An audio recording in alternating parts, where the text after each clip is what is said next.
Okay. Okay, welcome to the 7th lecture. BNG. Thank you, Rama, and welcome everybody to this lecture. Today we are going to talk about ITCZ dynamics and Hadley circulation. So why do you talk about ITCZ dynamics and Hadley circulation?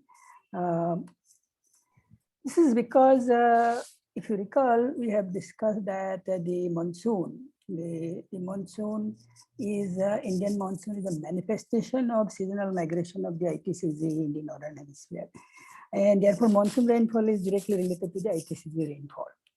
ITCZ rainfall has actually two components. One that is large scale, but is a global. The ITCZ is actually is a global ITCZ, and the ITCZ has a global component, which we can call a large scale. It is a result of large scale dynamics. But within that large scale dynamic, there is also regional scale manifestation of the ITCZ, just like Indian monsoon, which are small scale part of the ITCZ. And that small scale part are essentially controlled by regional factors like land ocean contrast, orography, etc. So in today's lecture, we will talk about what maintains the large scale global ITCZ. As you recall that the Hadley circulation or the three cell structure of the atmosphere is essentially driven by the energy balance at the top of the atmosphere, and that because of the excess heat input in the tropics, whereas the deficit heat input in the polar region, there is ascending motion in the tropics and the descending motion in the polar region that produces a meridional circulation, but that energy, but the momentum, angular momentum conservation will make that kind of a one circulation very strong.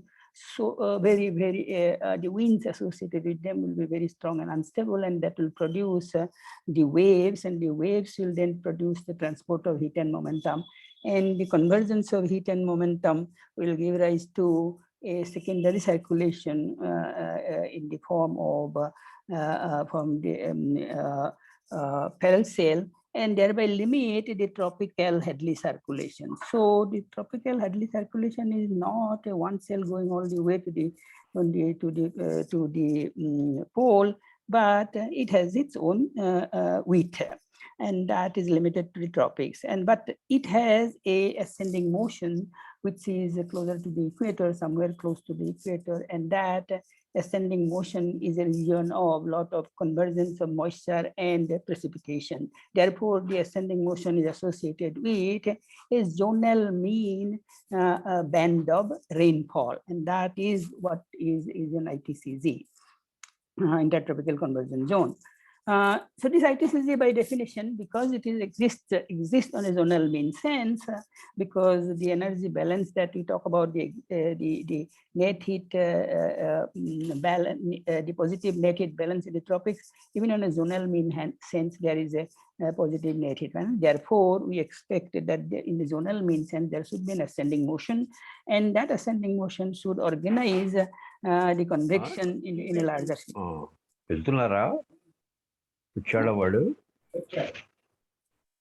Hello, can everybody please mute themselves? Yeah. Okay, so because of that, essentially we can see this on cloud pictures or observations of rainfall over the globe. So if you look at cloud pictures, even on a monthly mean time scale, you see that there are the clouds are forming and decaying on a day-to-day basis. But even if I average over a month, you see a big band of cloudiness, and that cloudiness is essentially because they are happening on this band day in and day out, maybe at different places, but overall they are organized into this structure. So this ITCZ has a very large zonal scale, and this even on a day-to-day basis, we can see that this ITCZ has a very large zonal scale. So even on a particular day, you can see the clouds organized in a very large zonal scale. Obviously, on the top of that, there will be these other disturbances, the mesoscale systems embedded on that. But overall, there is a, this is essentially because of that large scale motion. And although this is ITCZ is a very large zonal scale, there are certain inhomogeneities, zonal inhomogeneity that comes from the regional features like the monsoon, for example. Over the monsoon region, the ITCZ has a two sort of double ITCZ, one over the land, which moves from the southern hemisphere to the northern hemisphere during the summer, but there is still another ITCZ remains in the south of equator. And obviously, they are not completely zonal, the rest of this. But you can see the global precipitation pattern has a very large zonal band. And of course, there are inhomogeneities like over the monsoon region and in the South Pacific convergence zone, for example, here. And in the winter, the South Pacific convergence zone becomes stronger and more elongated. It extends all the way up to about 25 degrees south.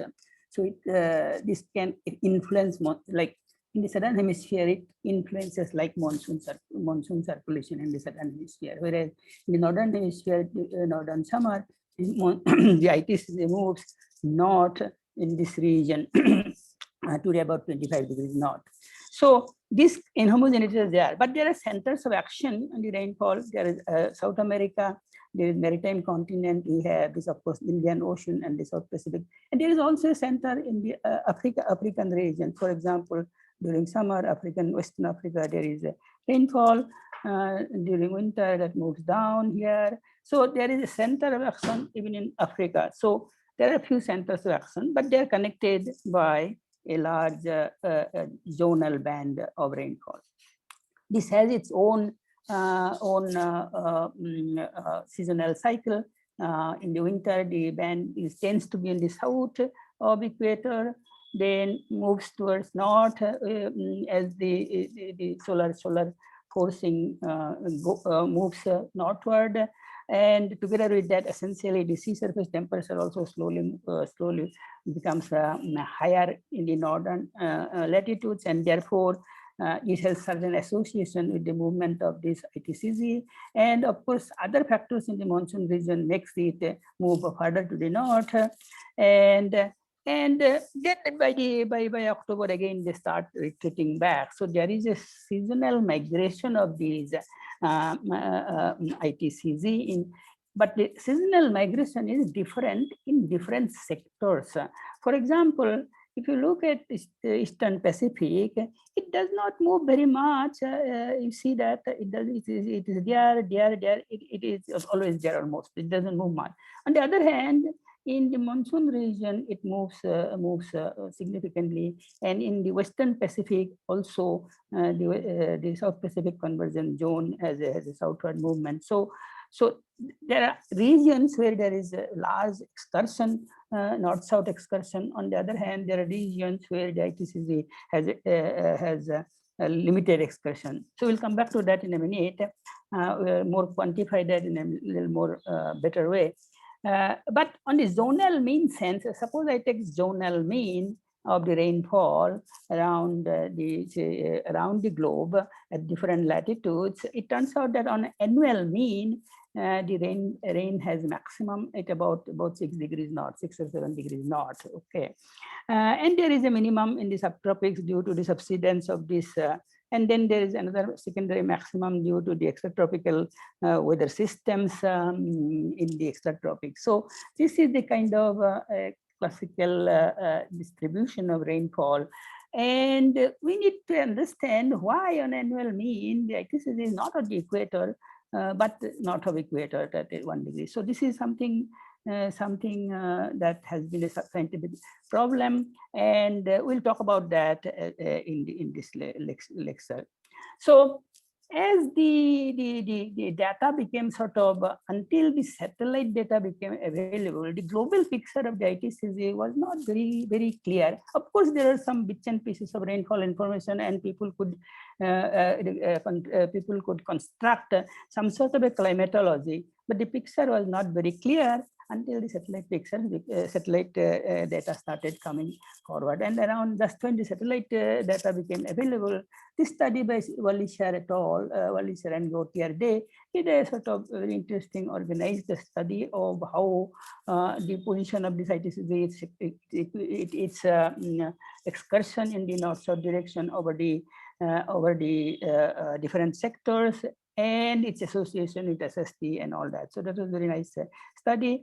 And they showed that these at different sectors, for example, African region, as I said, Indian region, and Western Pacific, Central Pacific, Eastern Pacific, and South America, not Atlantic domain, and also global. So if you take this seasonal cycle of this climatological position at different months, and look at average only around that region, it turns out that the northward excursion in most of the places is maximum up to about 10 degrees north in Africa.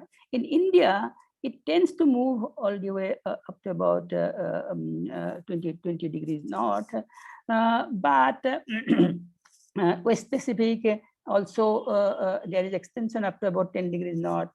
Central Pacific, it does not move very much, about 7 degrees, and the Eastern Pacific, it remains there, and most of the around 10 degrees north, most of the year.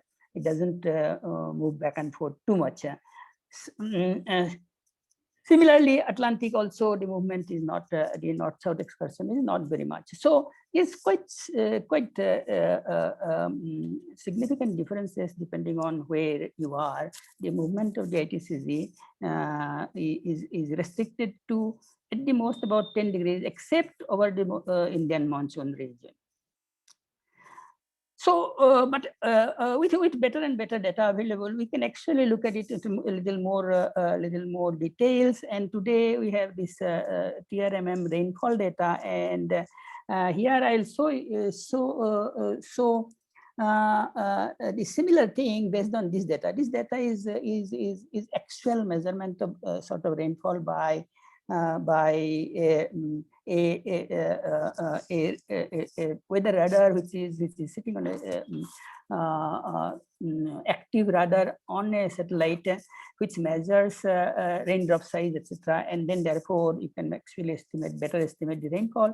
And this also has a microwave sensor, which also gives some estimates. So combined, they have a pretty good estimate of rainfall. And this data is now on a daily time scale. It is available from 1997 to 2015. After that, this has been replaced by another set of even more sophisticated satellites called Global Precipitation Mission, Measurement Mission. This was known as Tropical Rain Measuring Mission satellite. And this, based on this data, I show here these similar things, and it only shows the same thing, except with some details on a day-to-day. These are the daily climatology from the several about 20 years of observations, and this daily climatology indicates that there, of course, are fluctuations. Even on a climatological sense, there are some seasonal fluctuations of this ITCZ. But in general, this the northward migration to about 20 degrees north, and there is secondary ITCZ in this south of equator is clear about the Indian region, whereas in the Eastern Pacific, for example, they remain more or less around 10 degrees, 7 degrees north. So, so this is the general structure of the ITCZ.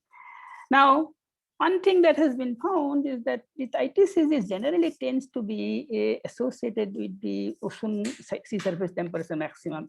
So look at this summer climatological rainfall, and this is I think July, and this is July SST. Now, July, you can see that there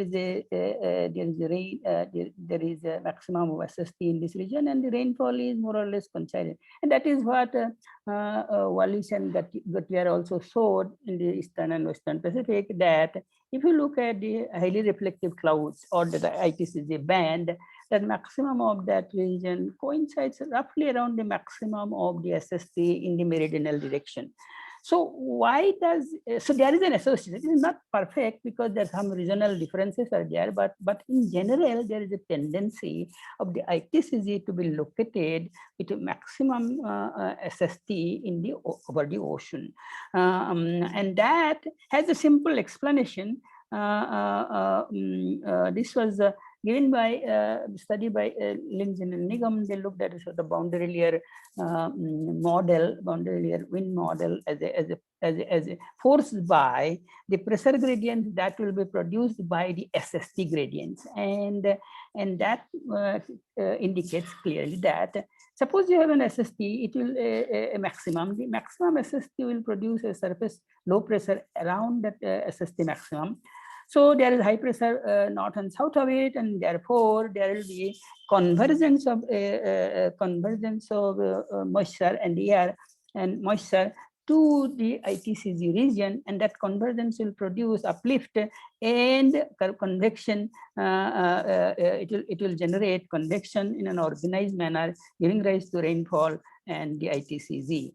So there is a sort of simple explanation. It is not, but it is. There are exceptions due to regional features, but this is an interesting plausible dynamics by which the ITCZ makes itself located around the maximum of SST in the. So, but still there are other questions. So what drives actually the ITCZ? Okay. And essentially ITCZ is it produces the ascending motion in the region of ascending motion of the Hadley circulation. And ITCZ and Hadley circulation are kind of synonymous. They are same. So if we have to understand the dynamics of the ITCZ, we have to understand the dynamics of the Hadley circulation. But Hadley circulation is essentially, as we have started in the beginning, that it is driven by the heat balance. So it is a thermally direct circulation. Because there is excess heat in the tropics, it will produce ascending motion, and therefore deficit heat balance in the polar region, therefore descending motion, therefore it will generate the Hadley circulation. And therefore, and of course, the circulation has to be angular momentum conserving. But when it will drive the ascending motion, but the tropics has a lot of moisture, and therefore moisture will produce convection. Convection will produce latent heat release, and latent heat release will modify this heating, and therefore the circulation, the strength and intensity of the Hadley circulation will not only be driven by the radiative balance, but also added heat, latent heat release in the tropics. So it's a combination of thermal driving as modified by latent heating that will essentially drive the Hadley circulation. Now, other questions are that on annual mean, the ITCZ is located at 6 degrees north. What determines this location of ITCZ? This is one question, science question that has been there for a long time. And now I think we have an answer to it, and I'll talk about that in a few minutes.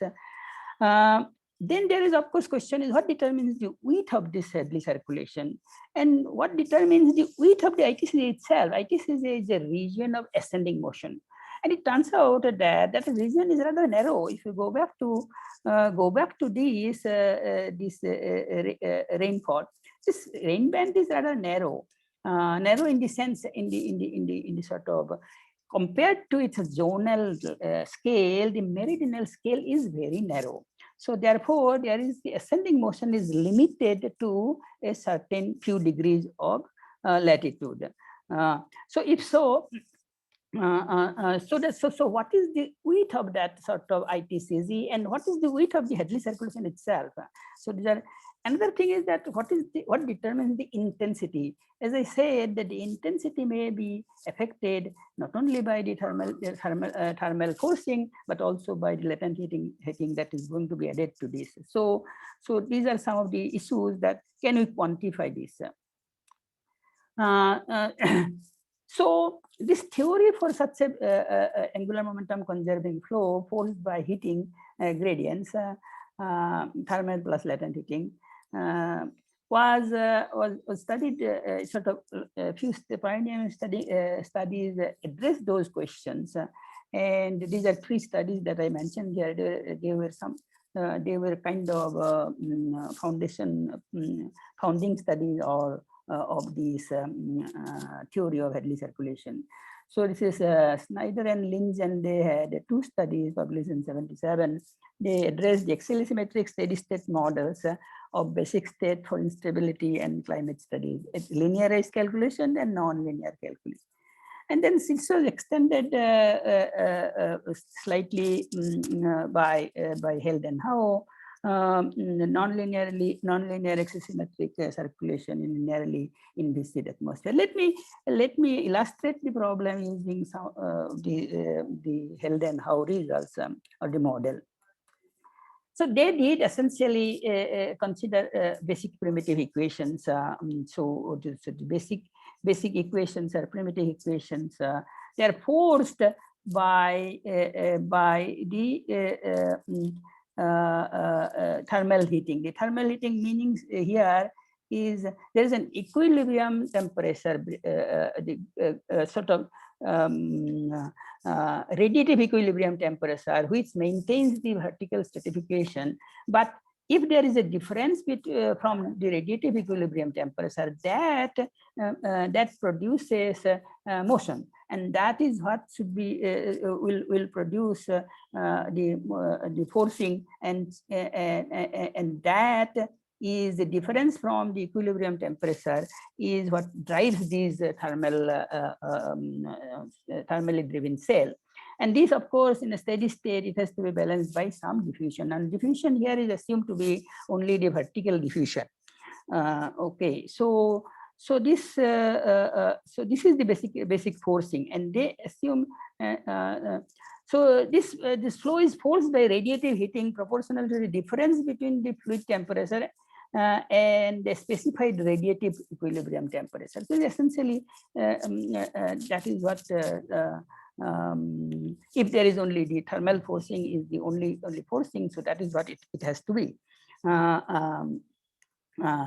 So, and diffusion is basically the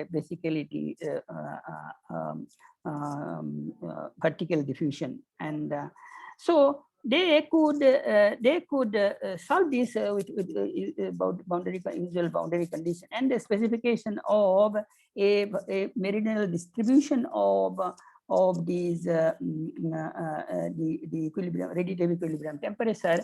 If you once you solve these equations, you could get for different viscosity, you could get something similar to observed circulation with easterlies in the equatorial region and westerlies in the subtropics. And there is a Hadley circulation. For high viscosity, you don't see much signature of a Ferrel cell, but if you reduce the viscosity nearly, and so very small viscosity, then you start to seeing a Ferrel type of circulation. But remember here that this Ferrel circulation, as we discussed in the second lecture, that Ferrel circulation does occur due to the waves transporting heat and momentum. But here there is no waves, no transients, and therefore this Ferrel circulation is somewhat different origin. In reality, what will happen is that these circulations momentum conserving flow will become unstable at some point of time. Then they will produce the waves. The waves will then produce the momentum transport, and that convergence and divergence of those waves will then determine the Hadley circulation and the parallel circulation. So here still it gives a very good sort of a very fundamental basis to understand this. The limitation of this is, of course, that as you go in decreasing the viscosity, the westerly Z is not closed, and it increases significantly at the upper level. And so that is because of this that we are not allowing these basically the waves and other things into the model. So simple. But it does give a basis to think about what is the intensity and the width of these Hadley circulation. So they could define a width again, assuming that the momentum conserving flow cannot continue to dipole, and therefore at some point of time the stream function has to poleward circulation must become zero. And therefore, if that is so, if you can assume that at certain latitude the meridional circulation becomes identically zero, then by equation the momentum equation at the U momentum equation at 0 and at Z is equal to 0 and Z is equal to H, you can actually find out. BNG, can you go back to that slide and tell us what the variables are? In this slide? Yeah, this equation. Okay. This is and why are you equating it at 0 and H? Right. So this is essentially the U momentum equation, the zone equation for the zonal wind. Okay, so this is the Coriolis term, this is the nonlinear term that in the spherical geometry, and this is pressure gradient term. This is geopotential. So basically we are you are assuming that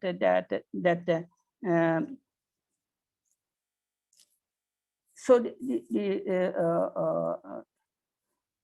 essentially you have to, you assume that the continuity at you have to have the continuity of temperature at the time at the place where the circulation becomes zero, and use that condition. If you apply that condition and solve this equation, express this equation at Z is equal to 0 and Z is equal to H, at H is at the top of the atmosphere, Z is equal to at the bottom of the atmosphere. So it is basically at here and the top. If you look at the U momentum equation and vertically integrate using vertically integrated hydrostatic equation, that will lead to your a relationship between the where the circulation should go to 0, which is determined by denoted by the y of h, which is sine of theta h. So then you will get an algebraic equation, and this equation can be solved, and this will give you an idea of, depending on these, this is proportional to the a non-dimensional parameter r, which is something like a thermal Rossby number. So it goes as roughly as 5/3 into r to the power 1/2. So this gives a method to determine at least one way of determining. This is not the only way. I am going to talk about different other ways of determining or defining the width of the ITCZ, but this is theoretically one way of determining ITCZ width. There is no unique way of determining the ITCZ width, Other way of determining is using mass flux stream function itself, and the mass flux stream function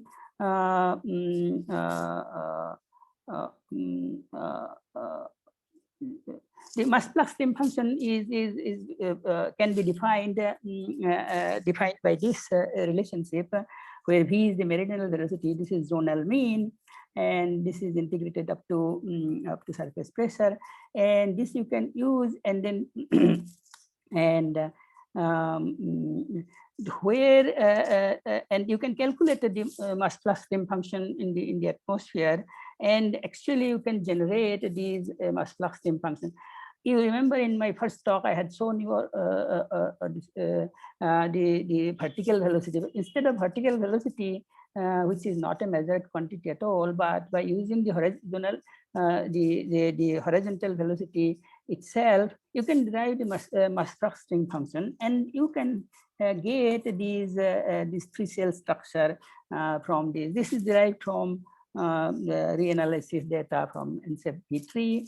And here are these three different. This is to Hadley circulation, parallel circulation, and so on. So there what is the color?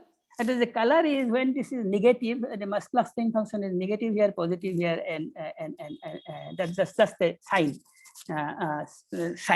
There is just negative is dashed and given a blue color, and positive is so here. So everywhere where it's green, it's going downward. Yes, no, that will depend on the gradient, right? Downward is vertical velocity is meridional gradient of this, okay. right? Isn't it? It's not exactly vertical, but it is a region of descent and ascent will come from this. Is basically so. That is what I'm going to show in a minute. So, but few things that I want to show you is that this also shows where these are the stream functions, right? So the larger distance, there is a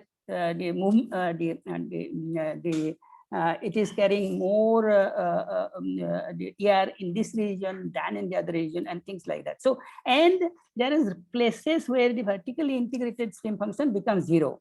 Okay, so these and here. So this is where the sign of the stream function is changing, and that gives you a handle on how to actually define the width, for example. So I'll come to that in a minute. So just to give you an idea, we also calculated this for the over the last 40 years or so from this reanalysis data.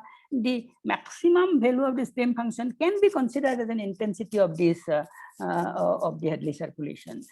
So that if you plot over the years, it has decreasing trend, and that is what one of the question was raised in the early on, that what was happening to the Hadley circulation, and is it weakening? It appears to be weakening. There is some debate on this depending on, but this trend, decreasing trend is relatively strong. I mean, significant, statistically significant strong.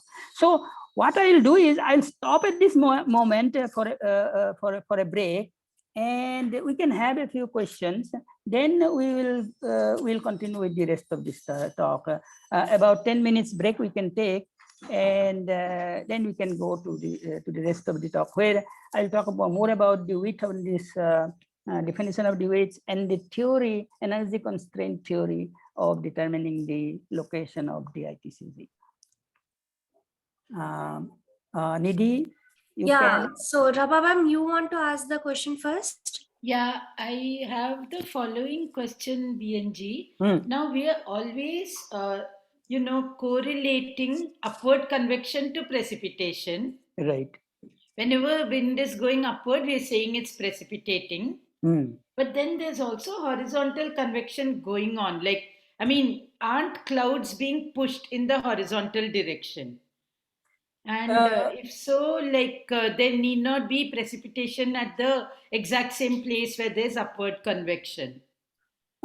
Yes, the reason we are talking about when there is upward motion, there is convection, because it is the upward motion that produces cooling, and therefore makes the moisture condense, and therefore the upward motion is essential for producing convection. And in tropics, you need need only so much upward motion, so, and then it goes to a level of pre-convection where then it can sustain itself by producing more clouds, and once the clouds are formed and release of latent heat takes place, then more convergence takes place, and then upward motion takes place. So upward motion is essential first. Now there are horizontal winds, but there is we are not saying that horizontal winds are not affecting these movement of the moisture. It is, but suppose there is a resultant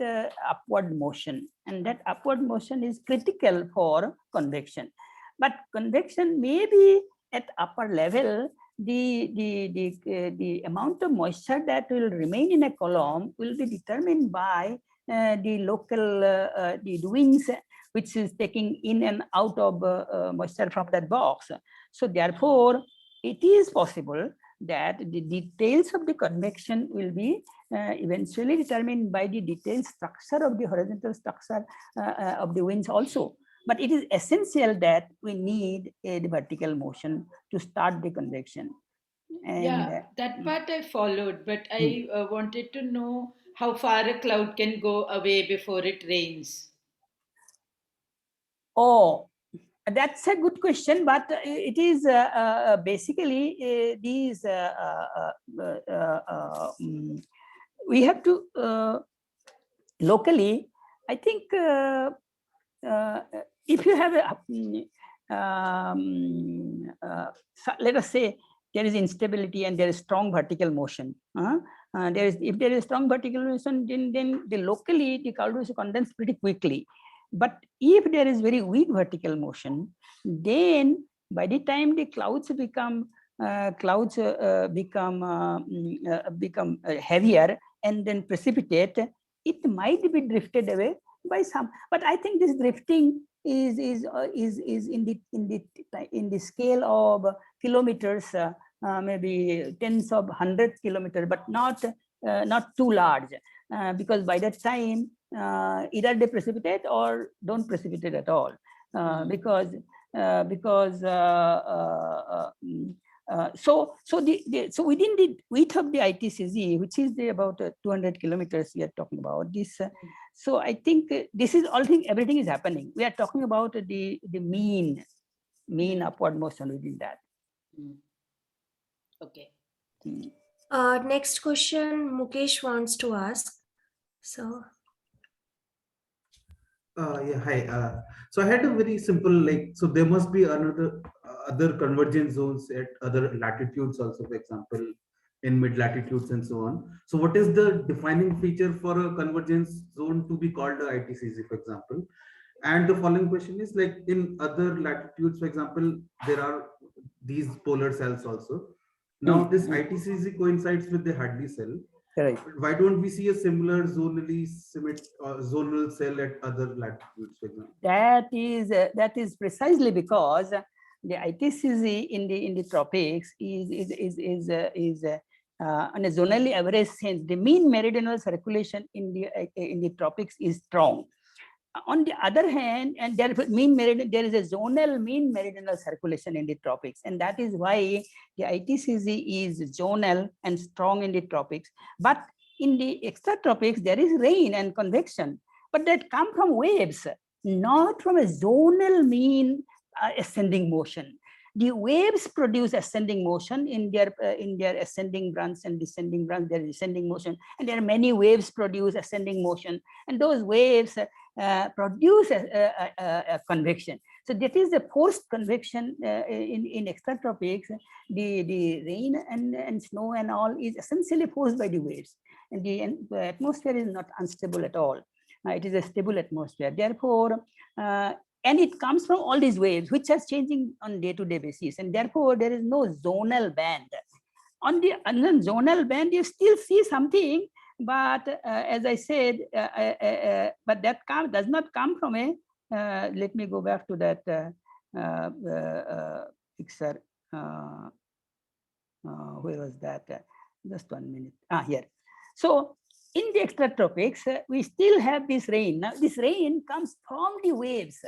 and that is located around this region where there is wave activity is high, and that is where you get this, and this waves force this convection and produce. There is nothing like a zonal band. So from satellite pictures also you see there is nothing like a zonal band, but there are waves, and the waves are going around, and the waves are happening day after day, and on a statistically averaged sense, they produce enough precipitation in this region. Whereas this is essentially a descending region from this ITCZ, and therefore there is less precipitation and more evaporation in this region. So that is why you don't see it is a different dynamics altogether. So there is nothing like Hadley circulation in the extratropics. If I say that there is a parallel circulation which is driven entirely by waves.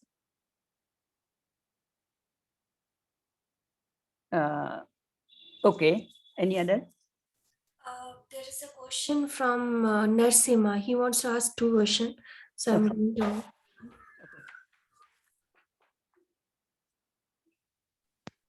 Professor Goswami, you mentioned about the Bose-Einstein convection driven by the heating. Yes. Isn't it nearly adiabatic and very small convective velocity along the vertical direction? It is. In that case, why can't one take the vertical structure as hydrostatic equilibrium and then the fluid element moving up, since it is adiabatic? You can see how much is the heat it carries. Well, is it wrong? It is not adiabatic as completely, because it is forced by the thermal convection, thermal heating. But so thermal heating itself does not create a problem. You can still say that. See, the thing is, it depends. That is, if that, of course, it is driven by the heating. Right. But the thing is, as long as while it goes up, right, it is adiabatic in the sense it does not exchange much heat up to when it. Since in any case you are considering a height up to where it goes, I suppose. There was, I don't exactly, I can't say that.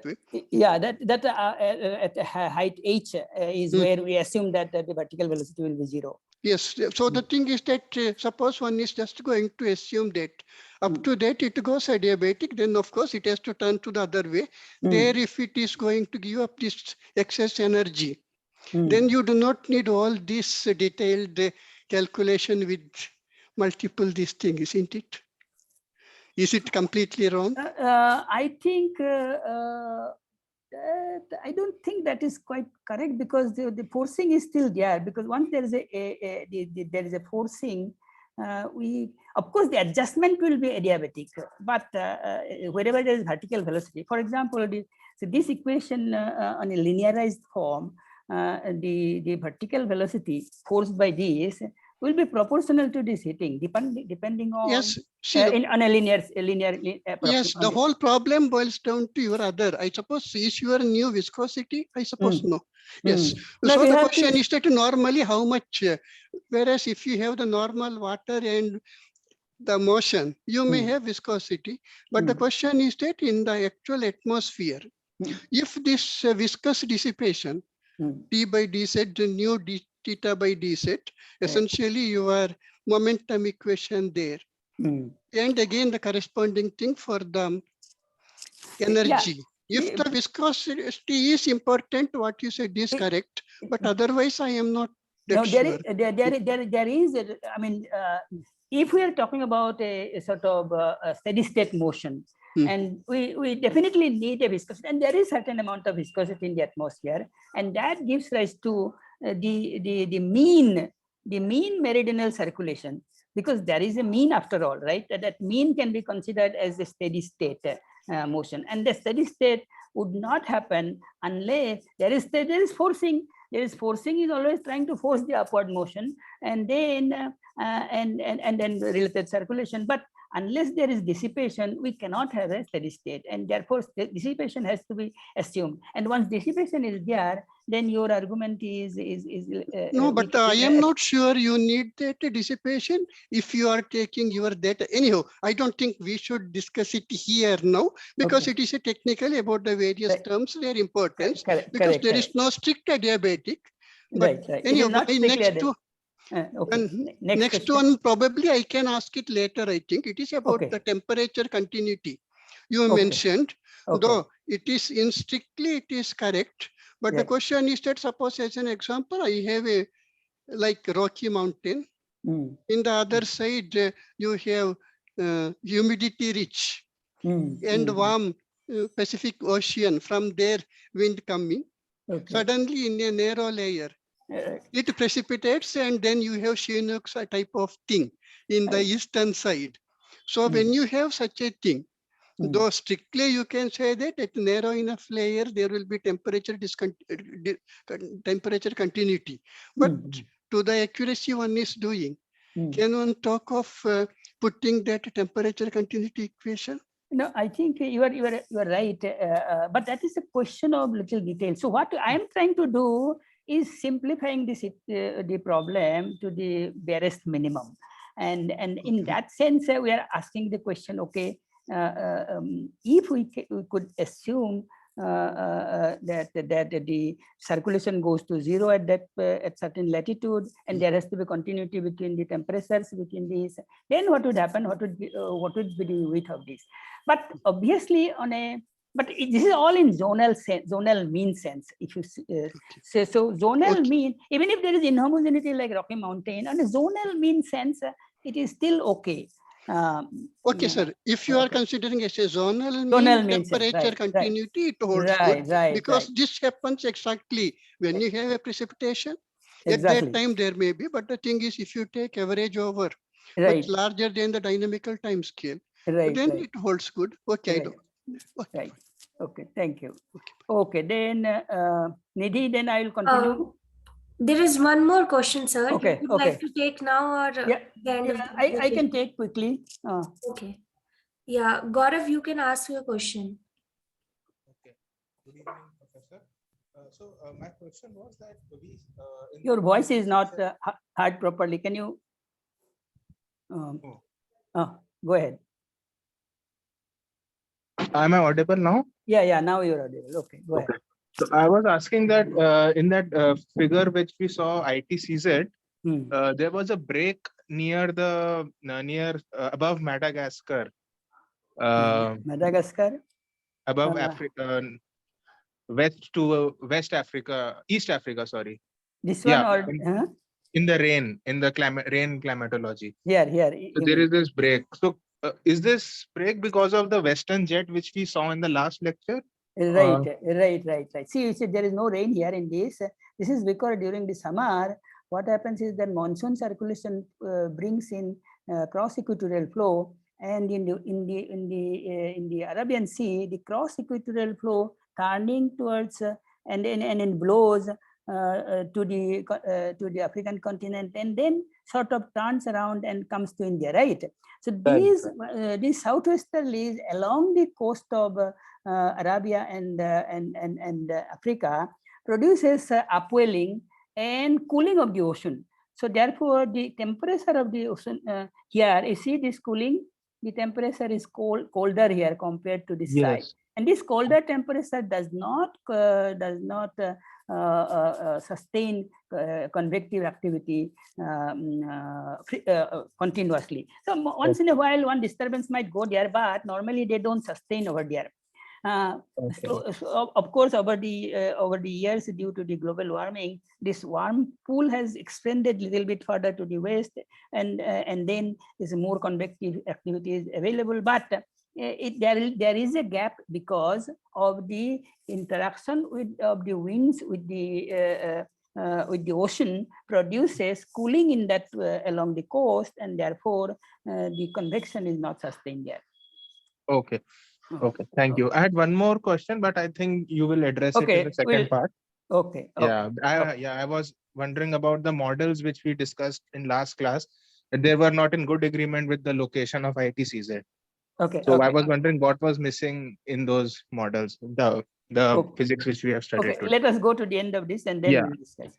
I just have a quick question, which is that, you said that you're going to explain why this average is not at the equator, but it's somewhere in the north. Right. Now, if we remove what happens over India, then is the rest of the average on the equator? Is India causing this? No, actually not quite. It still becomes north of equator slightly, but it reduces a little bit, but it is still north of equator.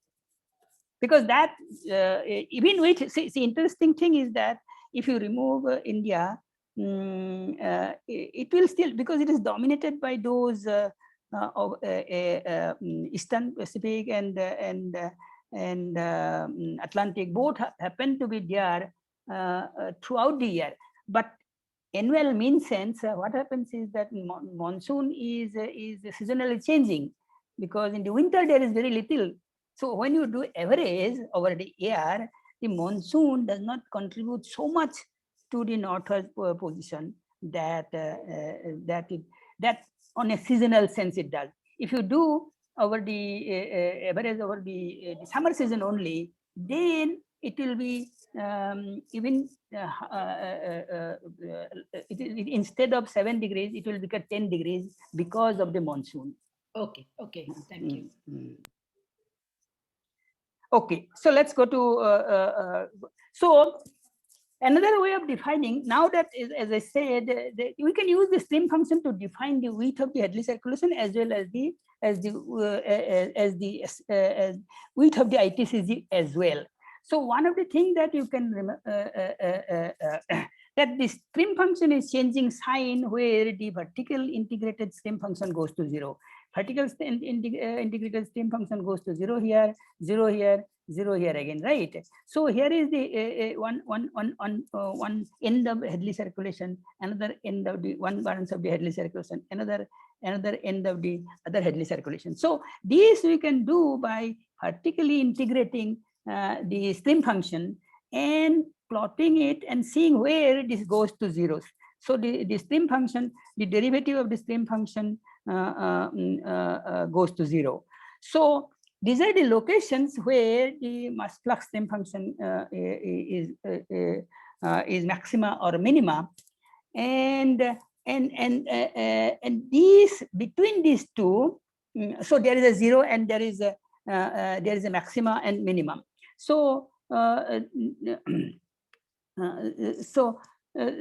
so at this position, if this difference between these two locations, the latitude at which the mass flux stream function derivative goes to 0, and this changes sign in the other direction here, and that gives you a idea about the width of the ITCZ. So this is one way of defining the ITCZ width. But there is also another way you can define from the stream function itself. We can define the area under the ascending motion and area under the descending motion. So area under the ascending motion happens to be normally much smaller and narrow. On the other hand, the descending part tends to be much larger, and there is actually roughly a ratio between these two. And so if I say that at some point this is the 0 location where I mentioned that so there is a 0 location of this high, and then there is a maximum of these ascending motion. So vertical velocities or the ascending motion we can calculate, and at the point where the del psi del phi goes to 0, that is where the ascending motion changes sign, right? And therefore so from where the phi 0 to where the ascending motion changes sign is the region of ascending motion. Then beyond that is the descending motion. So this can be done again from the stream function. So we can find out where is the vertical velocity in the ascending branch and the vertical velocity in the descending branch, and the area under the vertical velocity over the descending branch and the area under the vertical velocity of the ascending branch.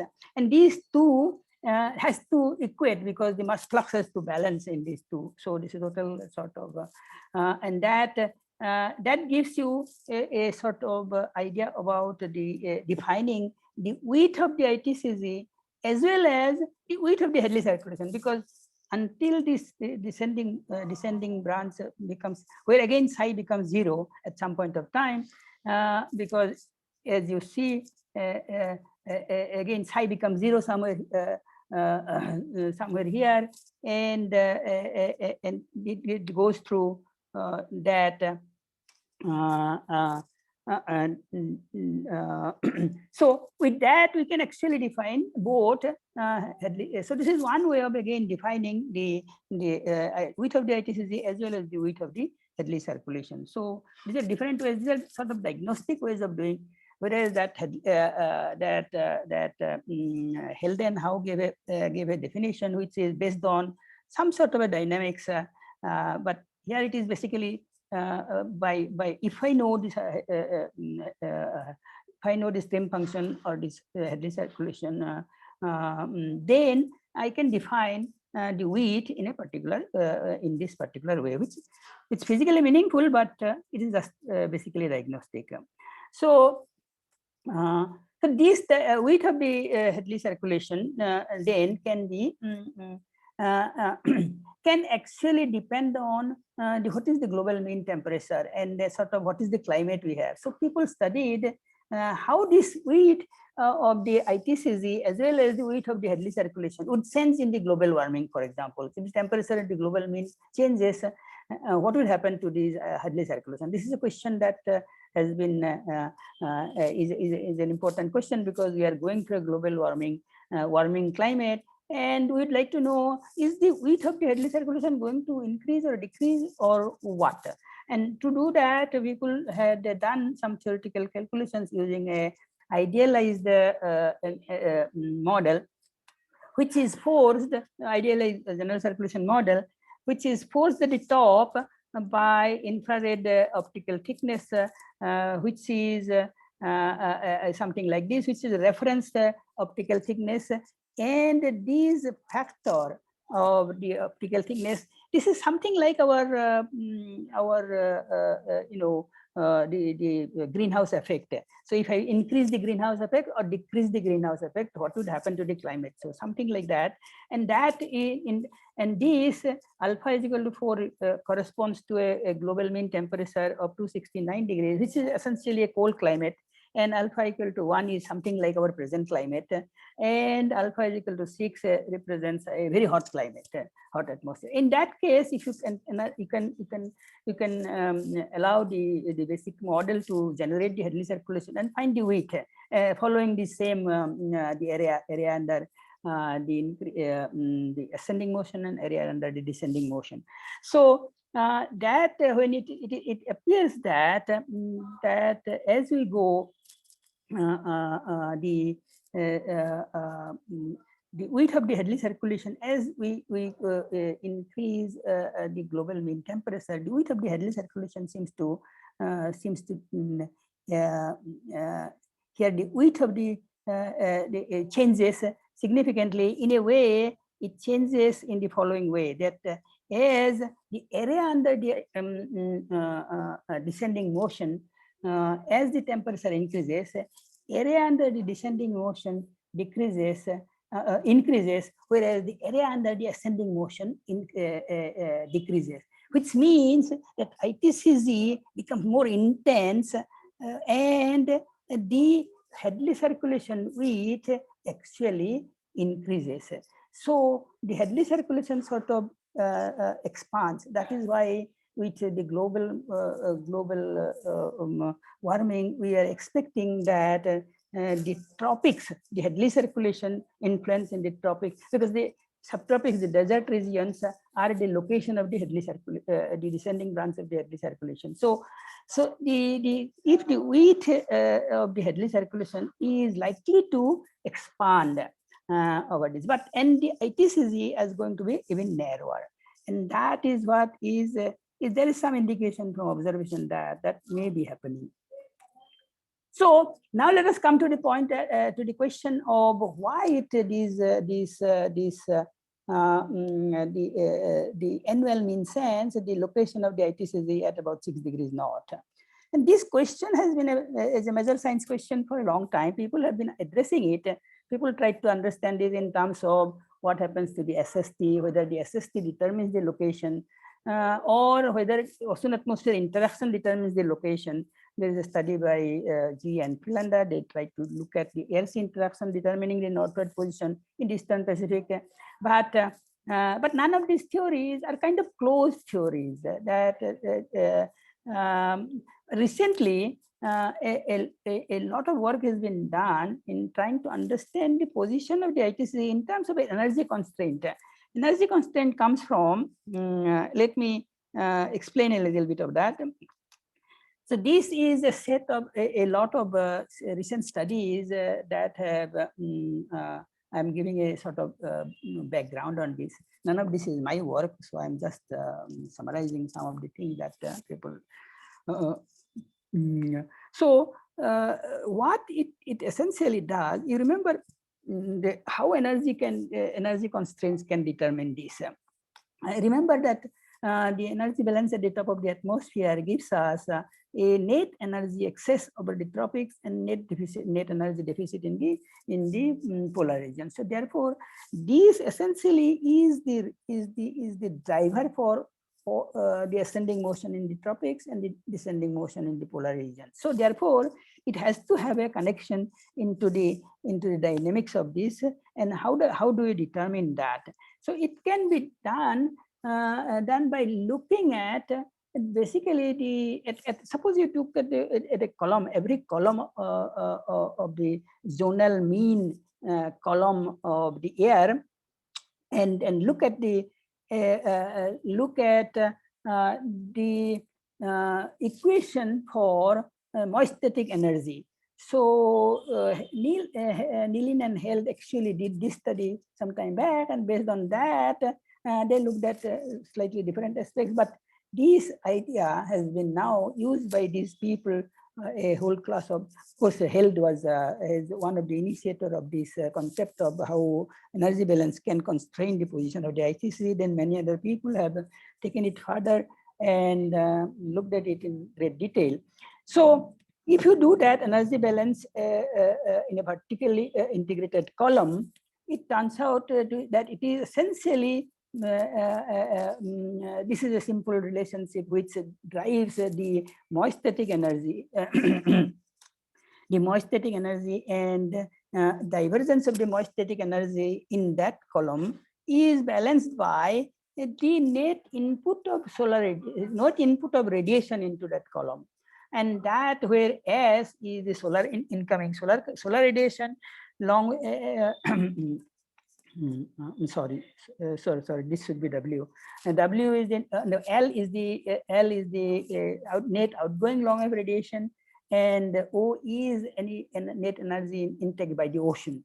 And H is our moistatic energy. Moistatic energy, of course, CPT, is internal energy, potential energy, and latent energy. Here we are neglecting the kinetic energy because most of the time, the kinetic energy in the atmosphere is less than 0.05%. So most of the energy is internal energy and the latent energy. So this moistatic energy is the major part of the. Kinetic energy is important in terms of transporting the energy back and forth and keeping the equilibrium and so on. But in terms of energy balance in a column, kinetic energy does not contribute too much. So therefore, that has been neglected here. So the energy input is related to the divergence of this zonal mean sense, the divergence of the flux of energy. This is a very simple relationship, very powerful relationship actually, and that determines now at low latitude at ITCZ, the low level wind converge and the upper level wind diverge. Therefore, the location of the ITCZ is the location at the latitude delta at which the flux or the divergence of this has to change sign, or the flux of this has to change sign. that is called the energy flux equator. So the flux of this moist static energy has to change sign. That is where we expect the most divergence to take place, and that is that must be therefore a region of wherever there is a convergence. That convergence is going to give upward motion, and therefore the precipitation must also be located at the region of where the flux changes sign, or what the energy flux equator. So this is what is known as energy flux equator. So you can expand this around the you can Taylor expand that around equator with delta, some small delta, and expand it to the first order term. Keep the first order term. Remember that we are neglecting second order terms here. So there is some approximation here. Therefore, this is approximate relationship. So once we do that, we can actually find the relationship.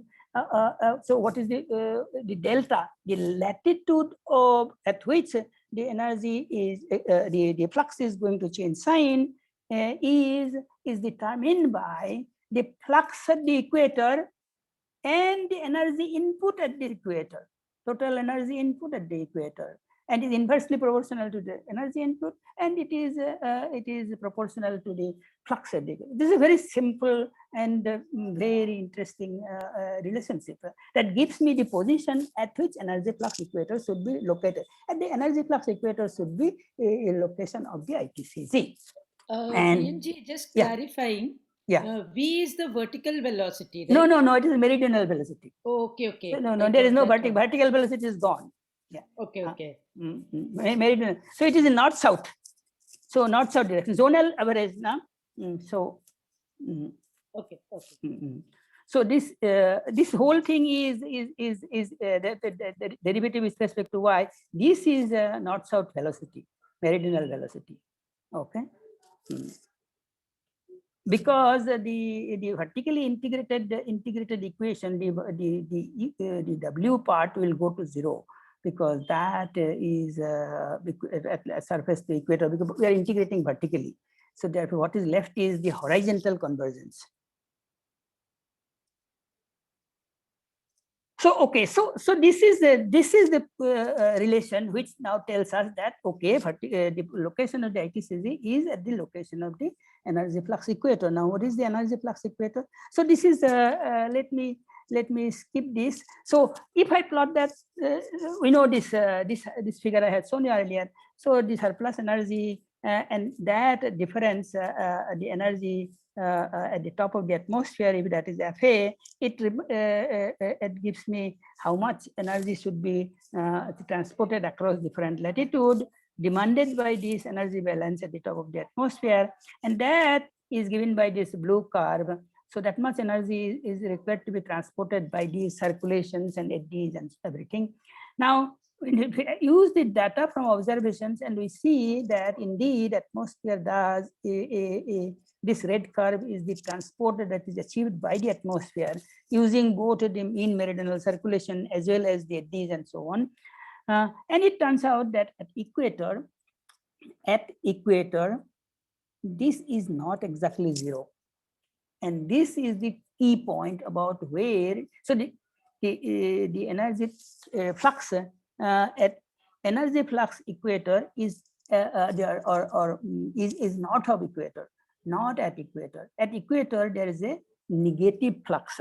If there is a negative flux equator, and that is what is the if there is a negative flux at equator, that is southward transport, then the energy flux has to be equator has to be at a northern latitude,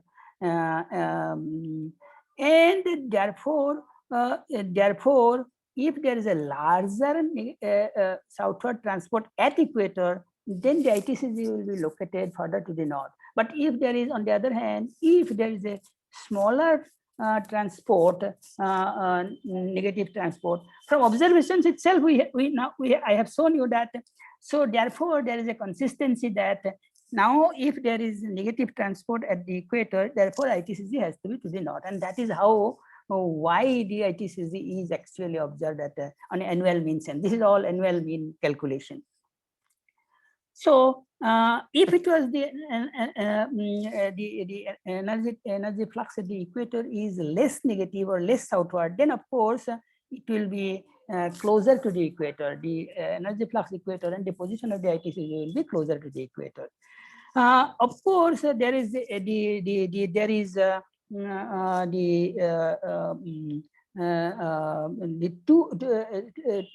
two factors influence this position. One is, of course, if the flux of the cross equatorial flux, you remember there are two factors that affect this location. One is the flux, but this is not alone. But there is also energy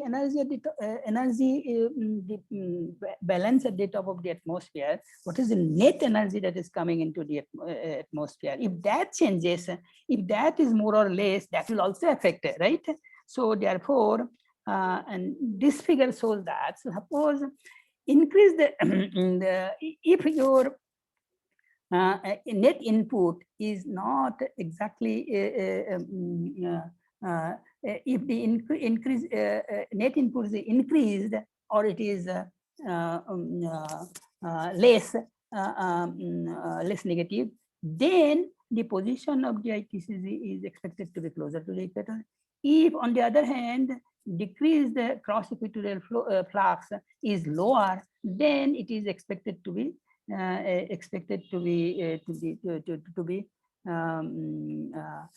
further to the north, and therefore, if we have a combination of these, the observed balance is a combination of these, which happens to be somewhere at this this location about 6 degrees north. So that is the basic, rather simple energy constraint. That energy transports.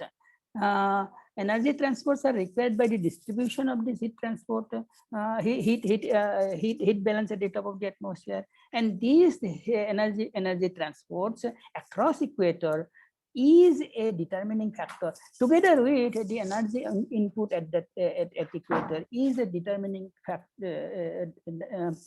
constraint for the position of the ITCZ. And so this is basically the theory of the location on the ITCZ on annual mean sense, which is actually quite robust and quite powerful.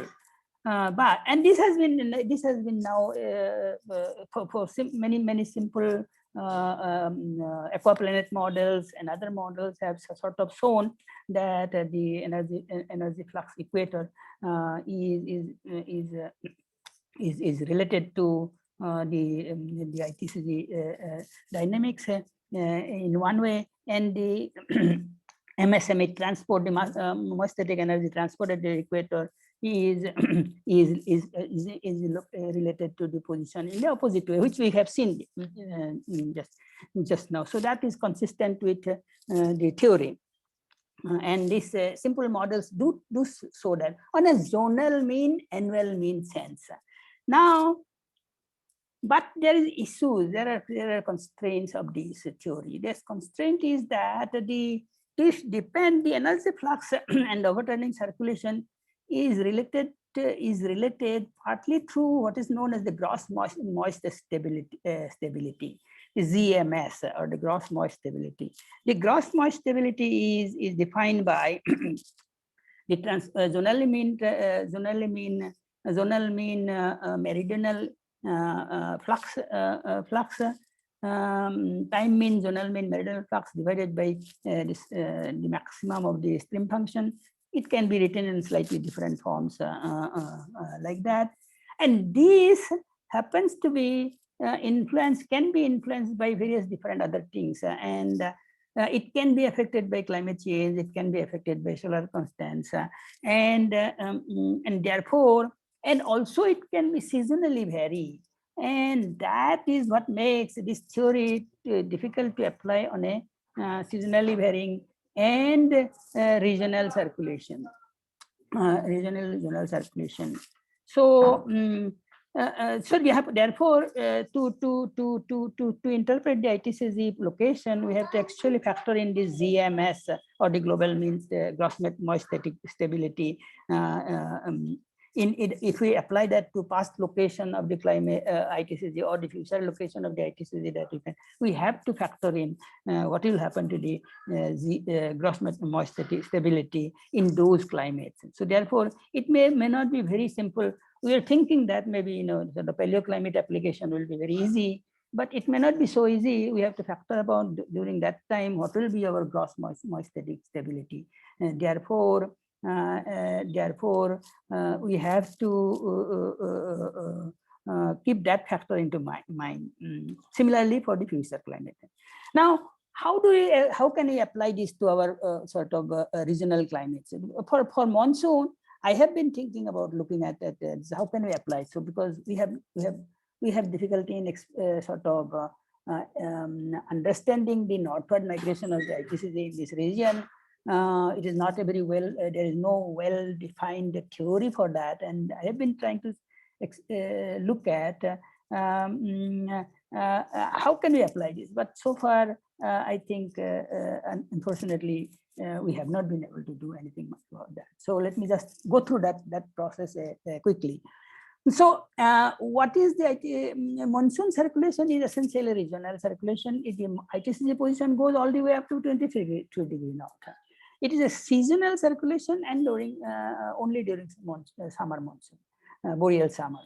So monsoon circulation is also zonally average. I mean, this is monsoon Hadley circulation is a sectoral mean Hadley circulation. It is not a zonal mean, global mean circulation. Therefore, it has to work. So the whole energy constraint theory comes from zonal mean energy balance, moist static energy balance. Zonally mean vertically integrated energy moist static energy balance. Now, when you come to regional, applying that concept into the regional sectorally averaged circulation, then we have to figure out how do you close this moist static energy budget. So that is the major problem. So that is so to do that. Actually, some work is still already going on. People are looking at it. Now, first, let us look at it. Okay, how can we apply this concept before going to monsoon? Let us try to apply it to just seasonally varying seasonal cycle. So any place, global mean itself, this is a seasonality. That global mean ITCZ itself has a seasonality. Now, can we apply this energy constraint on a seasonally varying ITCZ? So that people have done by using model, simple model. Even in simple model where the moist static energy budget is well controlled, whereas observations moist static energy budget may not necessarily close, and there may be some residual, but in the model it can be controlled, and this is so. Therefore, even then, it turns out that if you seasonally vary, so this is the position of the transport, the energy fluxes, positive energy flux, negative energy flux, and so therefore this is a energy flux equator where the energy flux goes to zero. So, and then if you look at a different, it says this is a simple aquaplanet model with a mixed layer ocean. Mixed layer ocean allows the sea surface temperature to vary depending on the depth of the mixed layer ocean. So this is a fast response sea surface temperature. This is a little bit slower response, and so on. So so it turns out that to summarize this, what is found is that the so the precipitation ITCZ, this is the precipitation I say where the rainfall is maximum. Okay, precipitation ITCZ moves seasonally. That is fine. Now the energy flux equator is here. It is different. And it is not following the ITCZ exactly like in a zonal global mean sense, annual mean sense, it is co-located, but it is not co-located in seasonal mean. And it turns out that there is a big offset in summer. In one way, the energy flux equator is to the south, and the precipitation ITCZ is to the north. And in the winter, the energy flux equator is to the closer to the equator, but the ITCZ is further to the away from the equator. So further away from the equator. So there is opposite difference during summer and winter position. So how do we reconcile this? That is that is again due to essentially due to variation of the gross moisture stability during summer and winter, and that it appears that this is essentially because as the season changes, the structure of the stream function also changes, and as a result of that, the gross static stability can be negative also at some time of the season year, and that influences the location of the energy flux equator.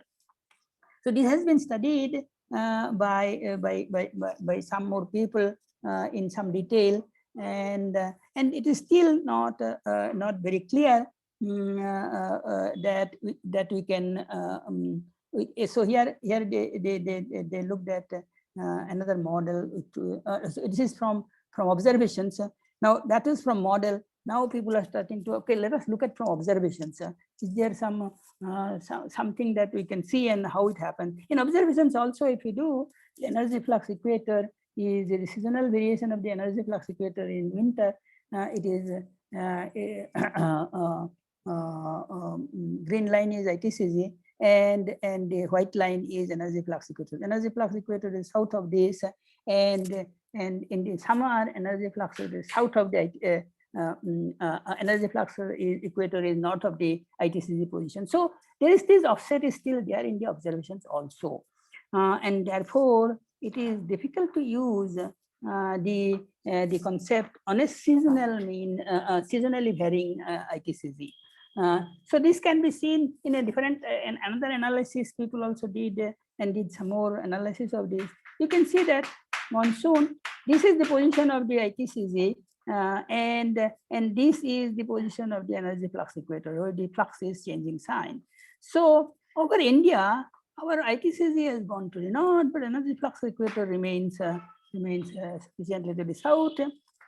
On the other hand, in the Eastern Pacific, if you see, energy the ITCZ remains to the north, but there are two positions of the energy flux equator, indicating that there could be two ITCZ locations. So it's all somewhat confusing, but it is essentially related to these changes in the gross moisture stability. So it turns out that when this difference is there, this is essentially, so in some of these two periods, the stream function has been plotted here, and it turns out that the stream function has this bottom heavy structure, and this bottom heavy structure gives rise to a change in this ZMS, and the CMS is not staying constant, and that is the reason why there is a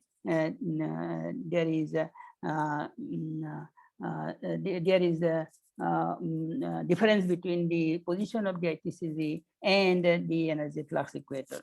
So there are issues. So just to summarize, the critique of this energy constant theory is that it's a great concept, but applicable only for annual global mean ITCZ or global monsoon. But we are interested in regional monsoon because we need to understand the variability of the regional monsoon, because that is where the people are affected by global regional monsoon. Unfortunately, there are also difficulties in closing the moisture energy budget exactly from observation and reanalysis, and because there are certain observations themselves have certain limitations, right? Therefore, the MSMA budget is not fully closed, even on a global mean sense. So, but that is probably a minor issue. But when it comes to regional MSME budget closing at a regional sense, that becomes a big issue. Even when the ITCZ is defined in the global mean, zonal mean, a clear offset exists between the energy flux equator and the location of the precipitation ITCZ, in both in boreal summer and boreal winter.